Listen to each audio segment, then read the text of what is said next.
Hello everyone, welcome to my channel English Vlog.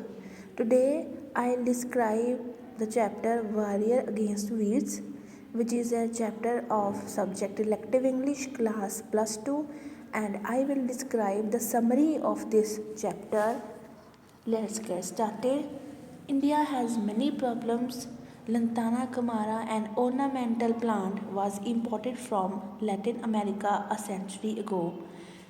In this chapter what the writer है described लंताना कमारा, एक ऐसा ornamental plant जो Latin America से एक century पहले लेके आया था। वैसे तो इंडिया में काफ़ी प्रॉब्लम्स को कभी बार हमें फेस करनी पड़ती है, and this is the also a biggest problem which we have to face. As a result, in some regions it grows so thick and wild that it is very difficult to penetrate it. ये कुछ regions में इतनी ज़्यादा thick हो गई और wild हो गई कि इसको सहन करना मुश्किल हो गया. And 10 years ago in a village of Uttar Pradesh named Nukchital, the school headmaster Chandrasekhar Lomi saw that it caused a great damage to farmers and wounded his pupils' hands. और 10 साल पहले की बात है, उत्तर प्रदेश के विलेज में स्कूल हेडमास्टर था Chandrashekhar loamy. उसने देखा ये सिर्फ वीड सबसे ज़्यादा डैमेज दे रहा है फार्मर्स को और उसके प्यूपल्स जो उसके स्टूडेंट्स थे उनके हैंड्स को. So he decided to find a way to destroy it. As a teacher he thought this is his responsibility.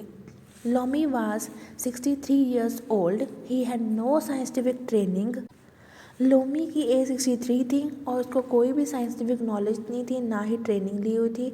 But he remembered that an insect had been used in Australia to check the spread of lantana weed. पर उसको याद था कि एक ऐसा insect है जो Australia में है जो लंताना वीड के कितनी देर तक कितनी दूर तक फैलता है उसको चेक कर सकता है, उसको यूज़ किया जा सकता है.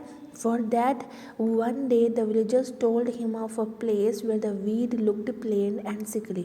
और इसी के बिहाफ पर विलेजर्स ने उसको वो जगह दिखाई जहाँ पे वीड जो है पेल हो गया था और सिकली हो गया था. Loamy inspected the spot minutely, मतलब उस जगह को बड़े माइन्यूटली से इंस्पेक्ट किया. कैसे? By using the magnifying glass and flash light. दिन रात उसने ये यूज़ किया. एंड द विलेजर्स थॉट कि हेडमास्टर है जो पागल हो गया है. One day he struck the plant with his walking stick. तो एक दिन क्या हुआ, ही स्ट्रक द प्लांट, अपनी वॉकिंग स्टिक के साथ जब उसने प्लांट के ऊपर स्ट्रक किया, देन ही वॉज सरप्राइज्ड. वहाँ पे क्या था, several small insects falling off and flying about. And उनका साइज जस्ट पिन हेड का था. And later these were identified as Teleonemia scrupulosa and it is a bug found in Central and South America. और जब identification करने के बाद ये पता चला कि ये बग जो है सेंट्रल और साउथ अमेरिका में पाया जाता है. Lomi wanted to find if the insect would attack other plants. Lomi ये फाइंड आउट करना चाहता था कि अगर ये इंसेक्ट दूसरे प्लांट्स को पर अटैक करता है या नहीं.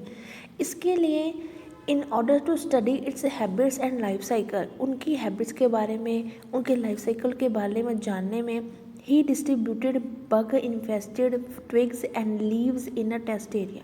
तो जहाँ उसने टेस्ट करना था तो उन्होंने ये डिस्ट्रीब्यूट कर दिए bug infested twigs and leaves in a test area. With the help of students, अपने स्टूडेंट्स की हेल्प से he travel long and scattering the insects on fruits vegetables and shrubs. इन चीज़ों के ऊपर उसने इंसेक्ट्स को स्कैटर कर दिया. He drew maps. After 3 years of hard study, he found that the insect ignored all other plants, fruits and vegetables and grew in plenty on Natana sap only. अपने students की help से उसने इतनी travelling की और insects को scatter कर दिया फ्रूट्स वेजिटेबल्स और श्रब्स पर. उसने मैप ड्रॉ किए, ये सारा कुछ उसने किया. And after 3 years of hard study के बाद what he found, he found that the insect ignored all other plants, fruits and vegetables. Insect ने इन सब चीज़ों को इग्नोर कर दिया. And grew in plenty on lantana sap only. The wheat died after 3 years, and the Indian Council of Agriculture Research confirmed Lomi's discovery to be one of the greatest contributions to science. और ये सारा कुछ find out करने के बाद, सारा inspection करने के बाद, सब कुछ होने के बाद ये वीर जो है 3 इयर्स के बाद मर गया, ख़त्म हो गया। And the Indian council of agriculture research ने ये कंफर्म किया कि लोमी की डिस्कवरी जो है साइंस की सबसे बड़ी कंट्रीब्यूशंस में से एक है। अगर आपको इस चैप्टर की समरी समझ आ गई हो तो प्लीज़ मेरे चैनल को सब्सक्राइब जरूर कीजिएगा। Thank you so much.